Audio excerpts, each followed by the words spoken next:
Hey, what's up, everybody? Welcome to my channel. My name is Paul, the Canadian Snowman, here, of course, once again, but with the finale of the Winter War. Man, what a series this has been. I feel like both sides just been grinding it out, just, you know, especially, the Finn's been grinding it out, just trying to hold back the Soviets, just waiting for them just to finally give up on this, push. And then you have like the Soviets just grinding it out, just waiting for like the Finns to finally collapse and them just to win the war. And none of that has happened yet. But obviously, this is coming down to the finale. Uh, I'll tell you the truth. I had no idea who wins this war until basically the last episode when I seen this title that says how the Red Army finally defeated the Finns, which I'm still not sure that means they win the war, but that might just mean they win a really good battle. But anyways, the end of this war is happening in this video, unless there's part 6 that hasn't been made yet. I don't know. But anyways, guys, we're gonna jump into it. We should have a universal now. I got some yummies from South Korea in my universal yum box that I opened today. That video will be up sometime today. Whenever you, sometimes, I don't know, I guess depends when you're watching this video. If you watch this video the day it comes out, then yeah, this video is coming out that day. If you're down the line, it should be already out. I don't know. Anyways, yes, definitely check that out. But anyways, yeah, we're gonna jump into this, guys, and yeah, let's see what it has to offer. So let's do it. Please hit that like and subscribe button below. Appreciate it, please and thank you. And let's do it. 3, 2, 1. Bam. I guess before I get into this, before everyone says goodbye, I really appreciate everyone coming along with the ride with me through this journey of the Winter War. Like always, it's always a good time to kind of join you guys throughout a series. So I just appreciate you guys sticking around this whole series, and it's been a blast. So yeah, definitely appreciate that. Hope to see you guys in the future too. But anyways, on with the show.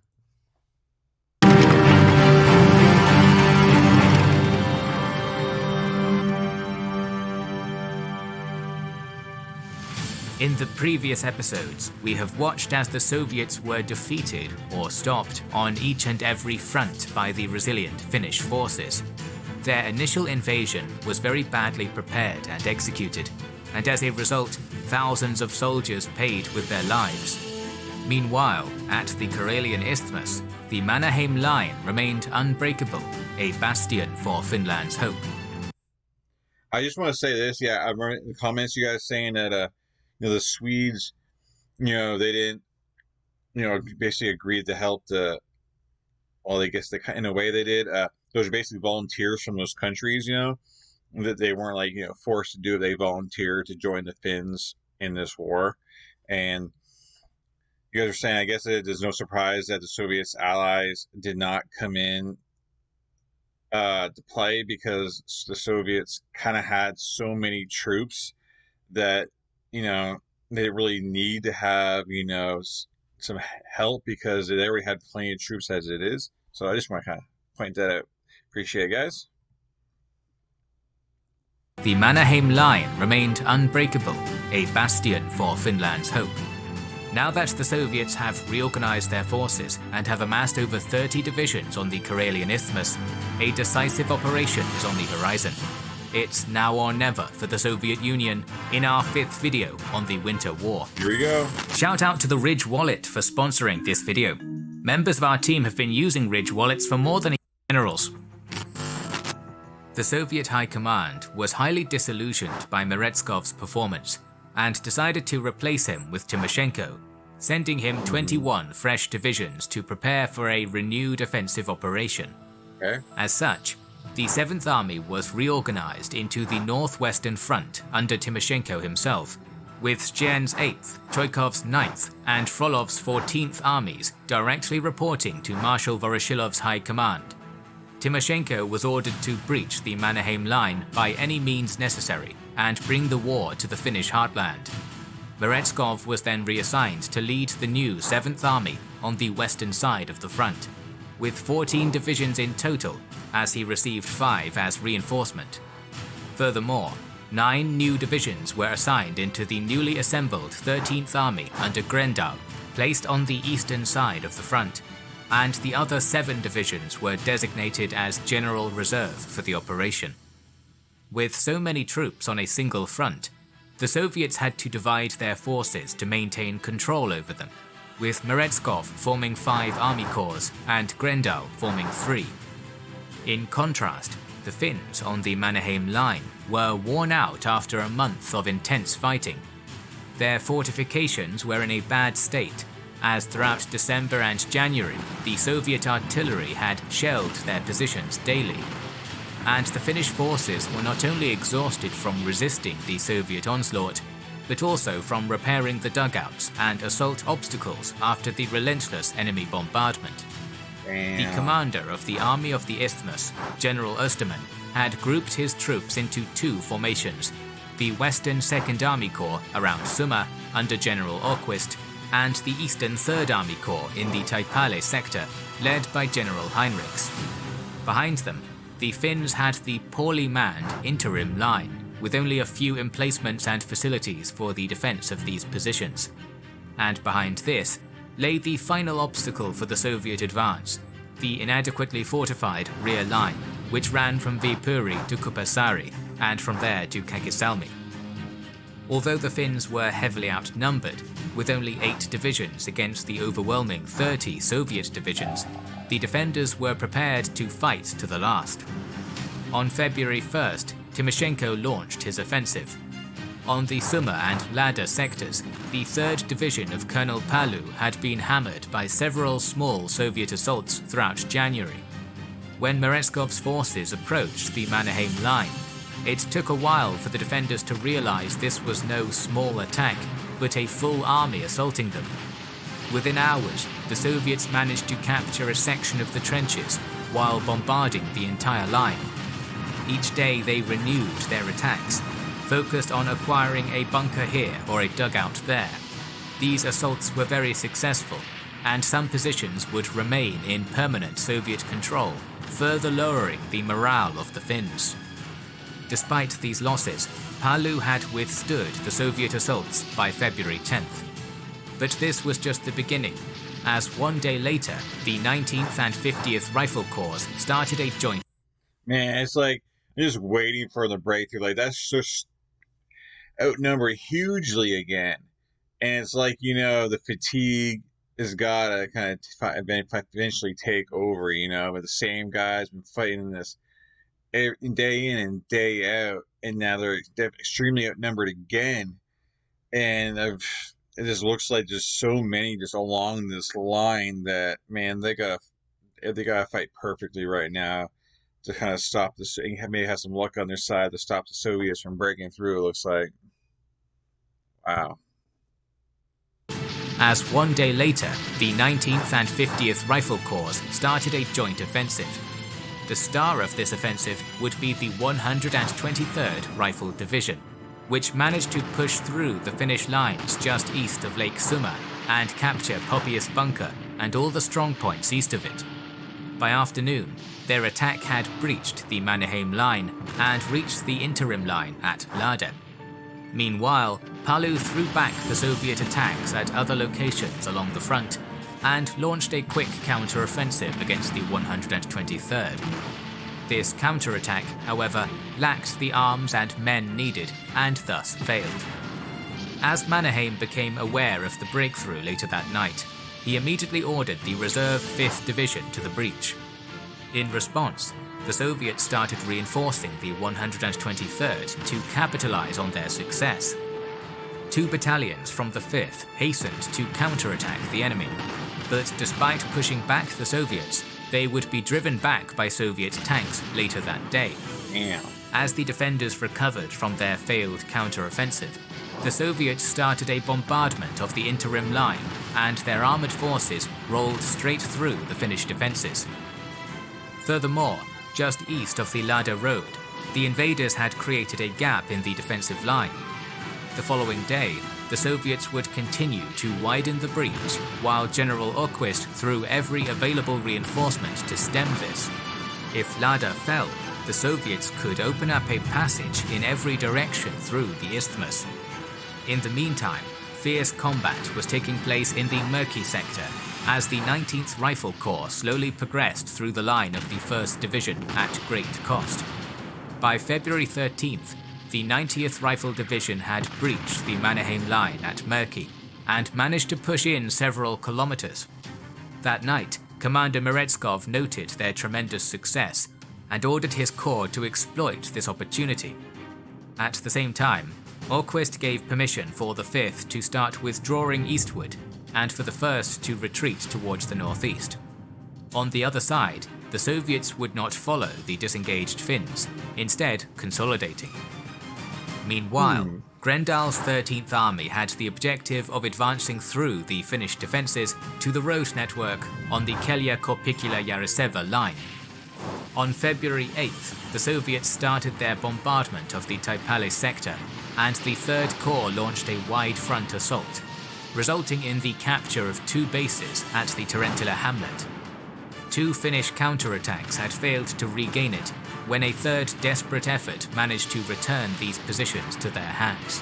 Wow. Suffering heavy losses, General Heinrichs had halted Grendal's assault, but just as in Summa, this was just the beginning. On February 11th, the Soviets started a strong bombardment and launched a renewed offensive. The Finns fought tooth and nail, and at the end...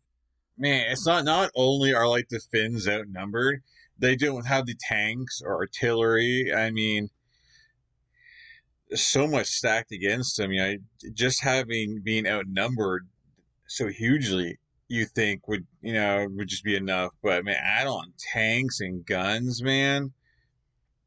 Oh wow, that's a lot to overcome right there. And launched a renewed offensive. The Finns fought tooth and nail, and at the end of the day, they would still be in control of their main defences. Furthermore, a surprise attack near Savanto forced the Soviets to relinquish their newly captured positions. This came at a hefty price in manpower, and the 7th Division's soldiers would have to be reinforced with the fresh 21st Division. For the next week, the defensive line waved back and forth as the defenders kept recapturing the positions lost on the previous day. By February 17th, Heinrichs had withstood the main Soviet assault, and now the situation was stable for the Finns at Taipale. When Grendal realized this, he ordered the 49th and 150th Rifle Divisions to cease their attacks and instead wear down the defenders with an incessant bombardment. On February 14th, Mannerheim arrived to assess the situation on the front line. He quickly concluded that despite holding most of the main defences, the breaches at Lada and Merki forced the 2nd Corps to retreat to the interim line. One day later, the exhausted and battered Finns started their retreat, and the Red Army allowed them to do so. By February 17th, all Finnish forces had made it to their designated positions at the interim line, and they would be reinforced by the 23rd Division. I wonder why they let them retreat and not just like go after them and try and finish a lot of these guys off. You know, I guess they didn't want to be caught off guard. You know, they want to they wanted to make sure that they're all together when they push forward, not have everyone separated and maybe be cause of friendly fire. Not sure. Division coming at the interim line, and they would be reinforced by the 23rd Division coming from the Kola River. The last Finns to withdraw were the soldiers of the 4th Division on the Koivisto Islands, who escaped by skiing over the frozen Viipuri Bay to its west bank, establishing critical defensive positions at the islands around the city of Viipuri. Meanwhile, the Soviets kept applying pressure, resuming attacks against the new line immediately after their enemies had manned it. On February 22nd, the 23rd finally arrived to relieve the depleted 5th Division, and together they managed to halt the Soviets for a few days. At the same time, Osterman was replaced by General Heinrichs.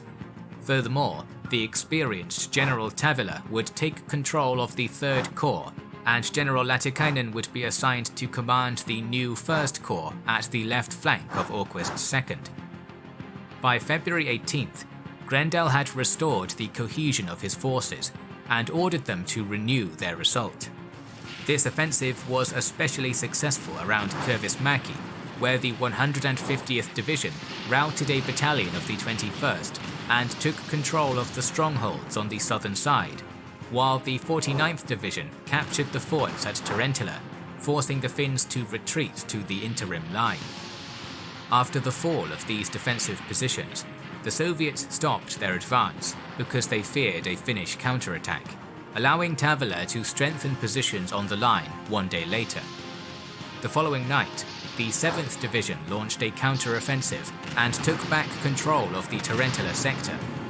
This position would go back and forth between the Finns and the Soviets, but by February 24th, the 7th Division had established more permanent positions. In March, Taipale issued a final retreat into the well-prepared bunkers of the rear line, but the war would end before Taipale reached and defended this last line. In the meantime, the 2nd Division of Colonel Koskimius would soon fall back to the concrete bunkers of the Arapa sector. As Taipale had proven too resilient, Grendel now directed his forces against these positions in the center of the interim line. Reinforced by the 19th Corps, the 23rd Rifle Corps was pushing north with the objective of securing the village of Antreia, while further east, the 15th Rifle Corps was assigned to cross the Voski River near the village of Arapa. Koskimiers resisted the Soviet attacks as best he could, but by February 29th, Grendel exercised complete control of the interim line west of Arapa, forcing the 2nd Division to retreat to the rear line. But from the village eastwards, Koskimiers still controlled his defensive line, so Grendel ordered the 15th Corps to launch an offensive against Arapa's defenders. The commander planned to first destroy the defences on the south side of the Voski and then proceed straight across the Finnish rear to take the village. In turn, Koskimiers left the 23rd Regiment to defend Arapa from the western assault of the 4th Rifle Division, while he came forth to the east to receive the combined attack of the 17th Motorized and 97th Rifle Divisions. On March 1st, the Soviet offensive began, achieving a breakthrough the following day. But this wouldn't last, as later that day, Koskimiers managed to recapture the lost positions and push back. As a result, Grendel was replaced due to his repeated failures by Perusinov, who immediately issued new orders for an assault. This offensive would fail as well, but on March 4th, the 50th Rifle Division defeated the 8th Division and took a strategic hill east of Vuosalmi. With the elevated firing positions against them, the Finns south of the Vuoksi River and at Arapa would have to retreat to the shores. After the capture of Arapa, Perusinov continued his offensive against the large Vasikasari island in the center of the river. Although Koskimiers kept offering fierce resistance, the following day the 50th Division captured the island with great losses. On March 6th, the Finns attempted to regain the island, but Perusinov's forces repelled them and counterattacked, establishing a position on the shores of Vuosalmi. A fierce struggle ensued, in which Koskimiers ended up victorious, pushing the Soviets back to Vasikasari. Following this success, he would be reinforced by the 21st Division, and together they would manage to hold on until the end of the war. Meanwhile, as the rest of the 50th Corps continued their assault on the Lada breach, Meretskov had formed a new task force consisting of 2 tank brigades and 2 infantry battalions to take Viipuri on February 28th. But one day earlier, Erquist's forces had fully retreated to the still incomplete rear line, preventing this new offensive from ever launching. Meretskov, however, had managed to overrun the interim line in its whole length, and he was now preparing his forces for a final assault on the last Finnish defensive line. Right in front of Viipuri, the 3rd and 5th Divisions stood as their main obstacle, with the 4th Division protecting the bay to the west of the city. And immediately east from them, Latikainen's 1st Division had taken positions east of the Tali crossroads, with the 23rd Division at its west in the town of Repola. Meretskov planned to do a two-pronged attack, with the bulk of the 7th Army skirting the city from the east to encircle the Finnish forces, while the 10th and the reservist 28th Rifle Corps had to cross the frozen bay west of Viipuri to secure the road to Helsinki. Wow. At this point, the Finnish government was working day and night to resolve the conflict peacefully before the invaders could do tremendous harm to their capital. The rear line had to be held, and Viipuri couldn't fall if they wanted to avoid complete occupation. Towards the end of February, overall command of Viipuri Bay was handed over to the newly formed coastal group, led by the experienced General Wallenius. Their situation was very perilous, as the bay was frozen, allowing Soviet tanks to cross it, and by March 1st, the Soviets had forced the 4th Division to retreat from the two large peninsulas extending into the bay. Wallenius then placed his forces on a line of islands extending to the port of Viipuri, directly facing the 3 divisions sent by Meretskov. When the offensive began, the 800-strong defenders at Taipale managed to hold their ground against the invaders, but they couldn't stop them from occupying the smaller islands just north of the line. The following night, however, the Finns at Taipale found their position untenable and had to retreat to Taikasari Island. They would continue to resist there for an entire day before retreating to their final position at the Villaniemi Peninsula. At the same time, Wallenius faced a great threat when the Soviets skied over to the Haranpaniemi Peninsula and drove back the coastal defenders. But by March 3rd, the peninsula was back in Finnish hands. This forced Wallenius to order a retreat from the island line to concentrate at Turkinsaari, but despite his best efforts, he would then be replaced because of the disorganized state of his forces. In the meantime, Meretskov launched his eastern offensive against Viipuri on March 1st. The 34th Rifle Corps had... Man, like, you're just waiting for the breakthrough to happen. It's like the Soviets they're gaining ground. There's no mistake in that. Like, they're gaining ground, and it just looks like the Finns are running out of people. Or it seems like the Finns are running out of, like,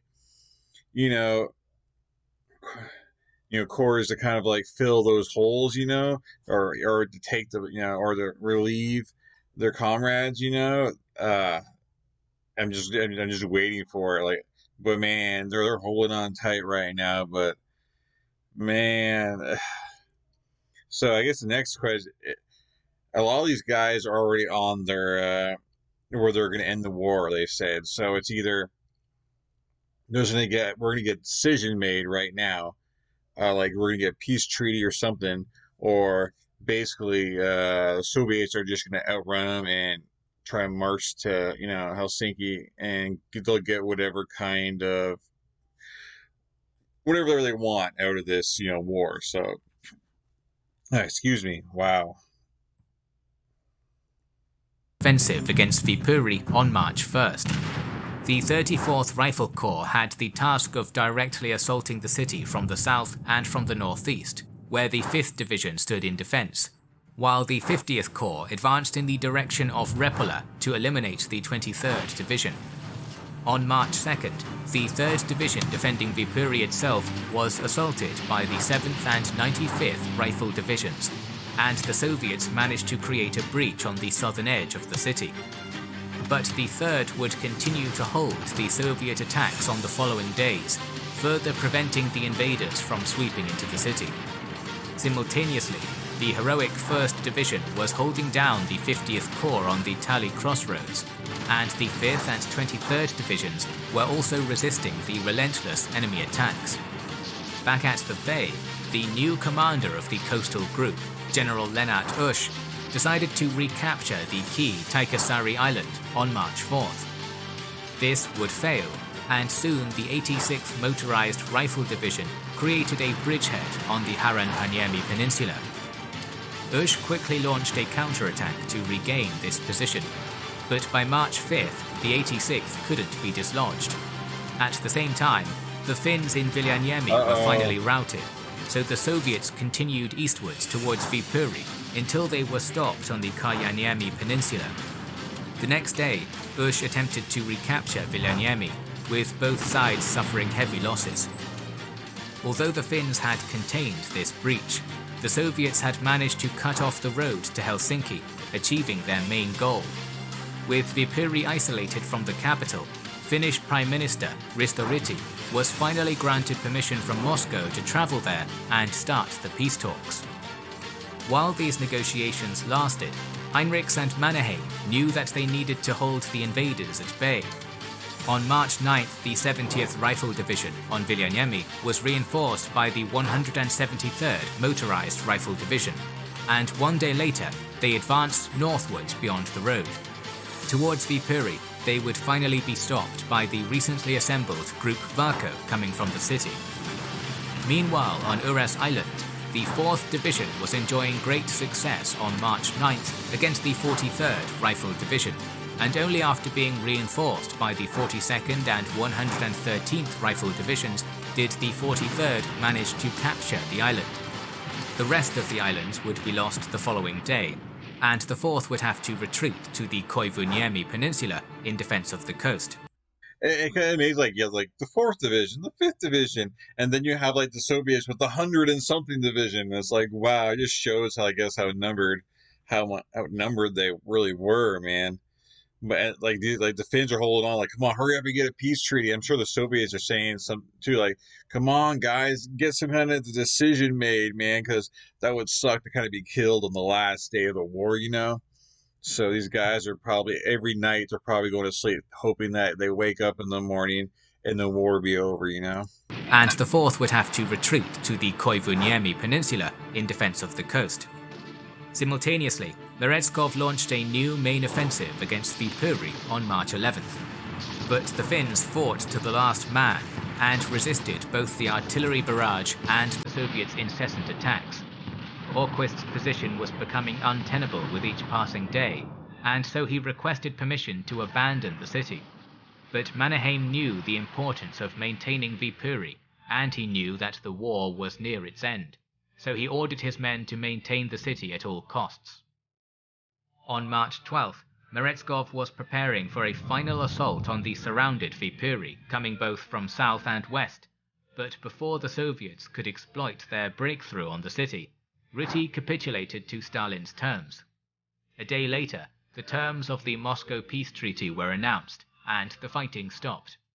Immediately, the majority of Heinrich's forces started to withdraw to the newly agreed borders, while the depleted 3rd Division remained in Viipuri to lower down the national flag, as the city had been annexed by the Soviet Union. The territorial losses that Finland suffered ended up being more than what the Soviets initially demanded. Although the war ended in defeat, it was remarkable that the Finns had managed to hold on for so long against the Soviet onslaught. The Finnish casualties were around 70,000, 25,000 among them dead. More than 150,000 Red Army soldiers were killed, and 200,000 more were wounded. Wow. The Soviets also lost around 400 aircraft, and more than 3,000 tanks, which would prove to be important when Hitler attacked the USSR 15 months later. The attack that the Finns joined, starting the Continuation War. We will continue covering modern wars in the upcoming weeks, so make sure you are subscribed to our channel and have... Wow. Because throughout this war, I was actually in the back of my, because I've done Finland. Like, I've done the Geography Now Finland episode. Check it out. And I was trying to, like, remember, like, the border of Finland. And I was just drawing a blank. I was trying to remember, like, how does the border, because at the end of this war is going to basically, I guess, I'm not sure if the border changed after this or not. I can't remember how the borders were from the episode. But wow, because I remember the beginning of this episode, and there were the negotiations. The Soviets, weren't asking for this much land, but of course, if you got to go to war and you're about to march on Helsinki, you're going to ask for more than you originally bargained for. I mean, like, kind of to make up for all the losses of your men and equipment and stuff, you're going to want more. But it's also I guess that's how negotiations work too, because at least Finland doesn't have the Soviets marching on Helsinki, so you know they kind of caught a break there. So I guess going to war, I mean, hindsight's always 2020. Finland probably, they probably would have just handed it over to him, thinking, but obviously can't predict what's going to happen, so it's kind of hard to do.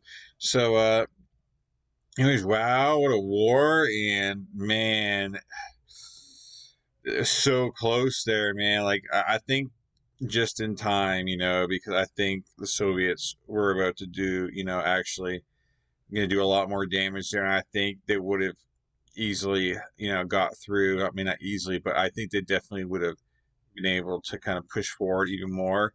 So it's kind of good that Finland got the treaty while they did.